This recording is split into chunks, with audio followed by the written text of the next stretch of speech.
Hi guys, in today's video I'm showing you how to create this easy voluminous braid. The first step is to create a ponytail in the crown area.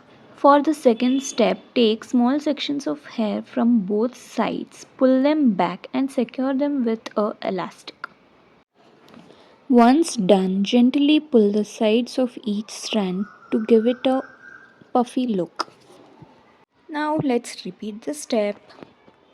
Take new sections from each side of your hair, tie them using an elastic, and keep repeating this process until you reach the end of the hair. This braid is perfect for moms, bridesmaids, or anyone who loves keeping it simple but stunning.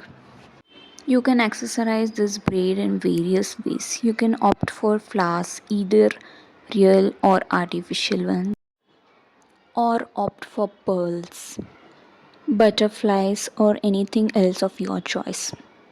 If you loved this hairstyle, please do give a thumbs up and subscribe to my YouTube channel for more such amazing videos. Finally, we've reached the end of the braid. I have secured the end with a black elastic. You can do it the way you want. This is the final look of the braid. I hope you liked my video. Thank you for watching.